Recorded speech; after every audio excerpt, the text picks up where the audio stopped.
चक्रवर्ती सम्राट अर्थात जिसके शासन का चक्र हमेशा चलता रहे, जिसके रथ के घूमते पहिए को कोई रोकने का साहस ना कर सके। भारतवर्ष में समय समय पर ऐसे महान चक्रवर्ती सम्राट हुए जिन्होंने भारत का डंका पूरी दुनिया में बजाया।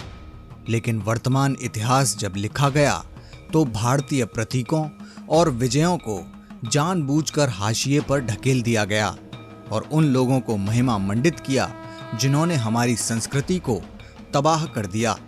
भारतीय वीरता के इतिहास में एक ऐसा अध्याय है जिसे उद्घाटित नहीं किया गया क्योंकि वो सनातनी अस्मिता और गौरव से जुड़ा हुआ था।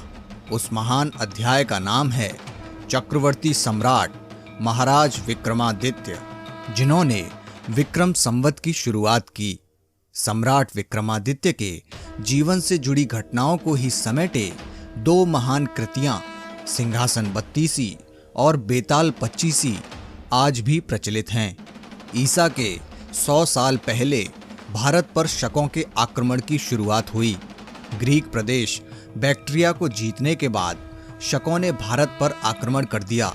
संपूर्ण भारत में शक तेजी से फैलने लगे और उन्होंने भारत के बड़े भाग पर अपना कब्जा कर लिया। वो सिंध से लेकर दक्षिण के आंध्र तक चले गए। तब तक उज्जैन के राजा गंधर्वसेन, जिन्हें महेंद्रादित्य के नाम से भी जाना जाता था, उनके घर विक्रमादित्य का जन्म हो चुका था। उनका नामकरण संस्कार हुआ और बालक का नाम विक्रम सेन रखा गया। विक्रम की माता का नाम सौम्य दर्शना था, उनकी बहन का नाम मैनावती और भाइयों के नाम भर्तहरि और शंख थे। शकों के राजा गौस ने उज्जैन पर आक्रमण किया और महाराज महेंद्रादित्य को बंदी बनाकर उन्हें अपमानित कर उज्जैन से बाहर निकाल दिया। अपने पिता के अपमान से विक्रम व्याकुल हो गए और उन्होंने पिता का सम्मान वापस दिलाने और संपूर्ण भारतवर्ष को ही शकों से मुक्त करने की शपथ ली। कुछ सालों बाद उनके भाई भर्तहरि ने मालवा का सिंहासन छोड़कर वैराग्य अपना लिया और हरिद्वार चले गए। इस समय तक विक्रम बड़े हो चुके थे। विशाल सुगठित शरीर वाले विक्रम एक महान योद्धा बन चुके थे। धनुष, खड़ग और परशु आदि विद्या में उनका कोई सानी नहीं था। भाई के जाने के बाद वो मालवा के सिंहासन पर बैठे और वहां से शुरू हुआ एक नए युग का नया अध्याय। राजा बनते ही विक्रम मालवा और उसके आसपास के शकों पर टूट पड़े। देखते ही देखते पूरा मालवा प्रदेश शक मुक्त हो गया। शकों के राजा नवहान को विक्रम एक बड़ा खतरा लगने लगे। उसने शकों को इकट्ठा करना शुरू किया, लेकिन विक्रम तब तक तैयार हो चुके थे। उन्होंने मालवा और आसपास के गणों को मिलाकर एक भैरव सेना का निर्माण किया। विक्रमादित्य महादेव और शक्ति के अनन्य उपासक थे। कहा जाता है कि उन पर दैवीय कृपा थी और उनका तेज इतना था कि लोग उनके साथ आना अपना सौभाग्य समझते थे। विक्रमादित्य की भैरव सेना मौत का दूसरा नाम थी। जहां से निकलती उस भूमि को दुश्मन मुक्त कर देती। सम्राट विक्रमादित्य ने विक्रम संवत की शुरुआत कर अपने साम्राज्य विस्तार का आरंभ किया। भैरव सेना का कोप टूटा और शकों के सबसे बड़े राजा नवहान को युद्ध में समाप्त कर दिया गया। अब शक मुक्त भारत का अंतिम पड़ाव बचा था।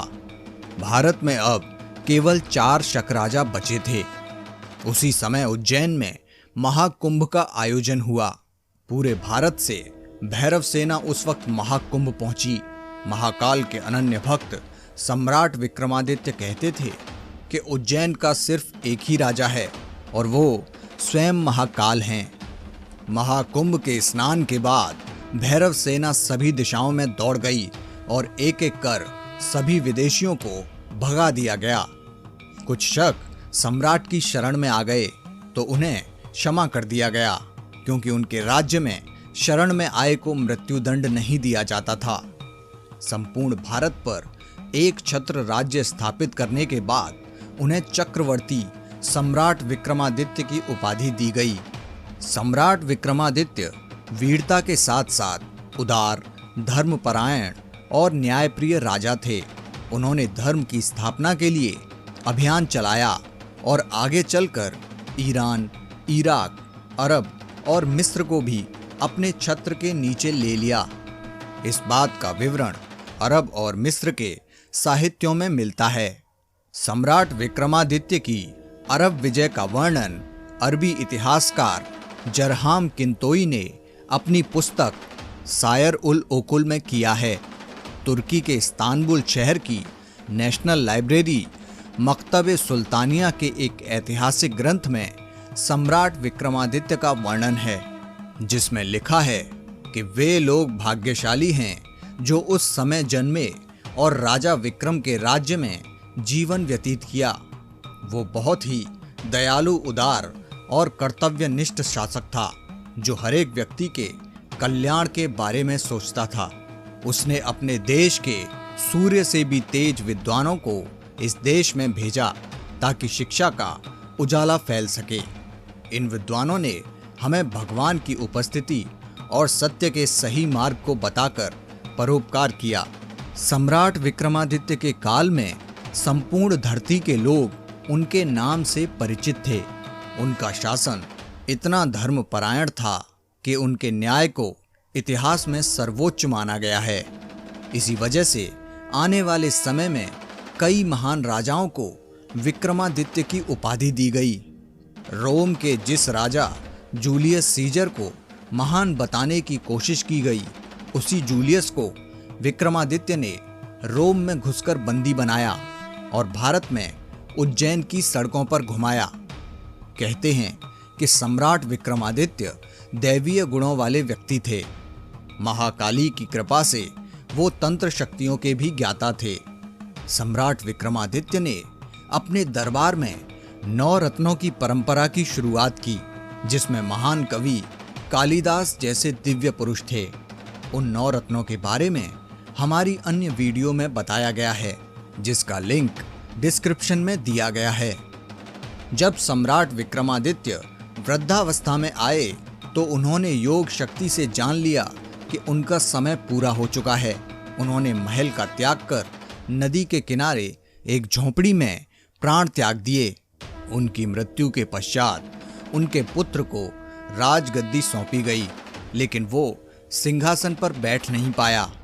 कई कोशिशों के बाद भी सिंहासन ने उसे स्वीकार नहीं किया, तो अपने आप को योग्य ना पाकर और विद्वानों के कहने पर उसने सिंहासन को उज्जैन के ही एक खेत में गड़वा दिया।